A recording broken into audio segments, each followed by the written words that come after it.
Donc il faut aller à Barranquilla Beach, c'est 40 minutes.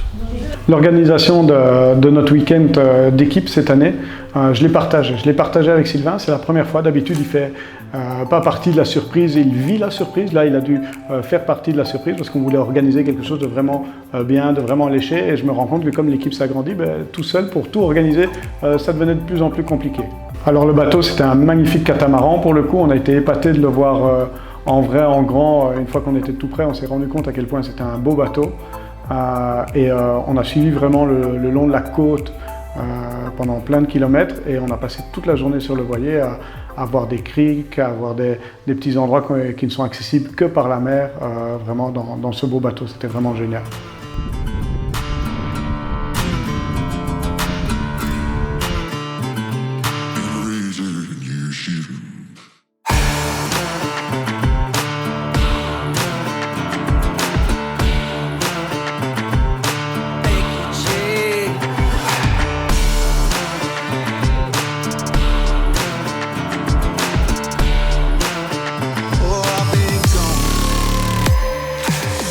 À bord du bateau, il y avait plein d'ambiance, on s'est vraiment marré entre nous, on a fait des concours de plongeon, on a mangé des super crustacés que le capitaine avait apportés à bord.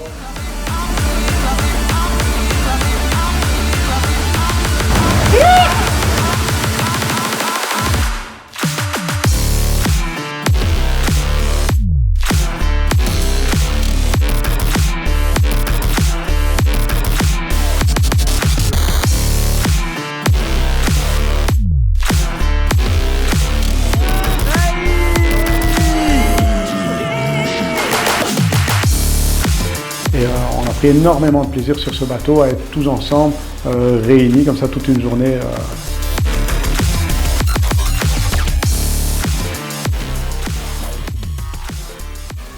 Évidemment, comme on est quand même une sacrée équipe, on a loué 4 Fiat 500 décapotables, donc c'est vraiment très très fun parce qu'on met la musique sur des baffles Bluetooth, on se les lance d'une voiture à l'autre, on fait les cons, on a une casquette qui s'envole, on doit s'arrêter.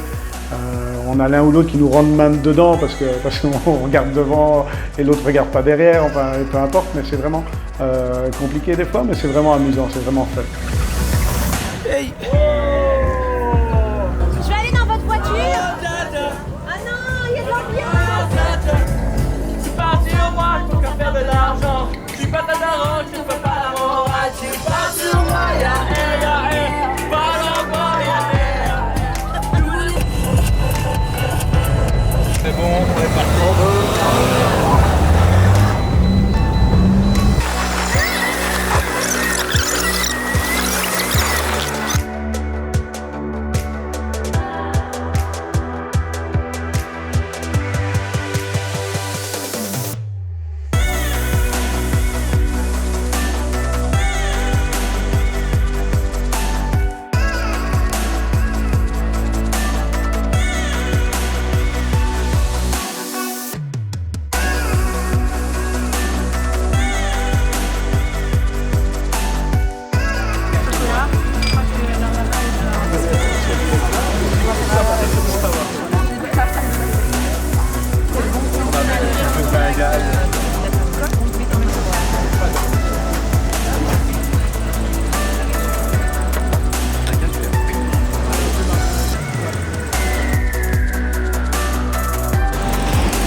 Le Palacio où on logeait a été restauré, il est vraiment impeccable, mais tout en respectant son côté vintage, tout en ayant des chambres modernes évidemment qui sont cachées en partie, avec une piscine, avec tout le confort moderne qu'on peut attendre d'un hôtel aujourd'hui, mais en même temps en respectant vraiment l'origine du Palacio, et ça me faisait tout à fait penser à ce qu'on peut faire dans nos modes vintage, en voulant qu'elle fonctionne parfaitement, mais en voulant respecter vraiment le côté esthétique de l'objet et le vécu de l'objet.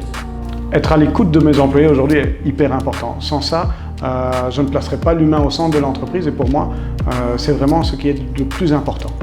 Je pense qu'on doit continuer sur cette lancée, cette mouvance qu'on a pour l'instant et qu'on a créée finalement avec nos waiting lists.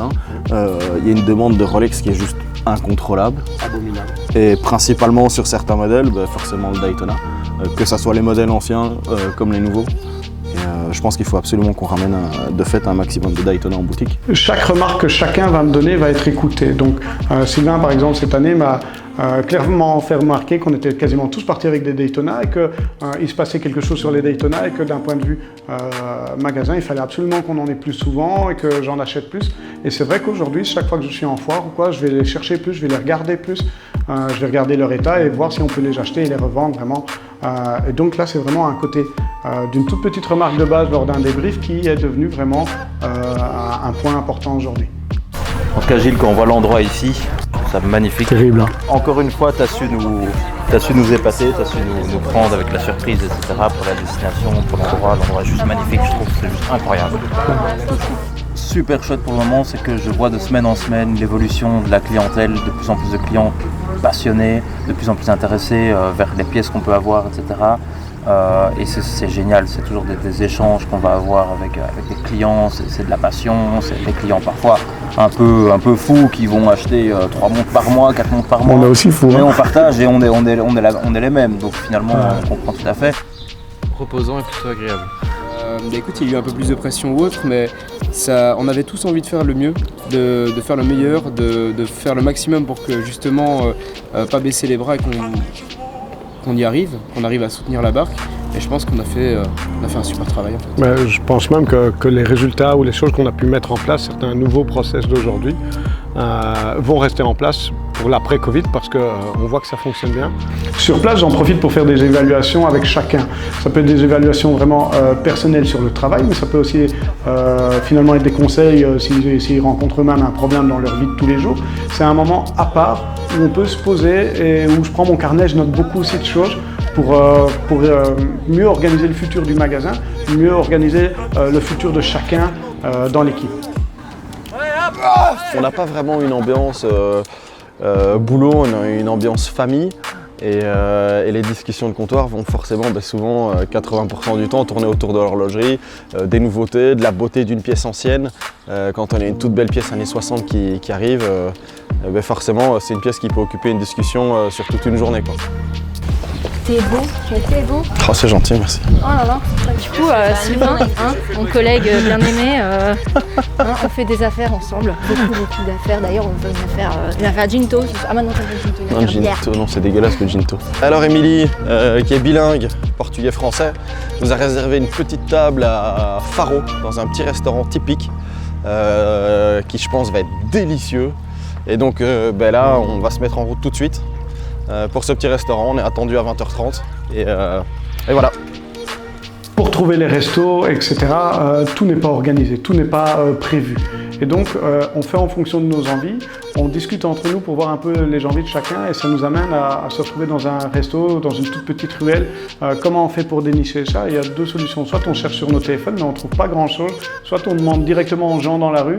Ils comprennent très vite qu'on est un grand groupe et qu'on veut un endroit typique, un endroit sympa et un endroit où on va très bien manger. Et c'est comme ça qu'on se retrouve dans une petite ruelle qui a l'air toute désuète, toute abandonnée. Et on arrive à tous trouver le même restaurant et à passer une soirée mythique.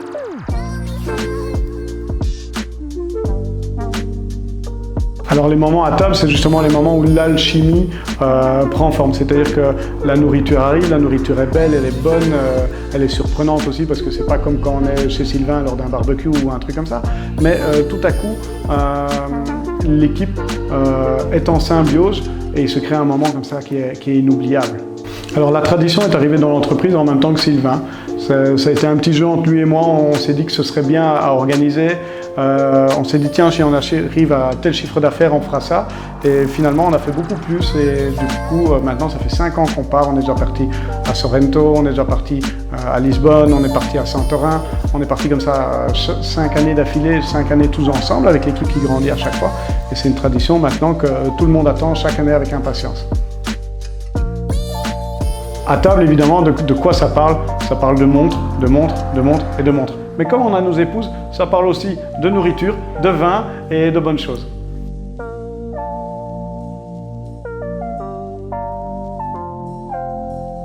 et on se retrouve face à nos amis, à table, à partager juste un bon moment.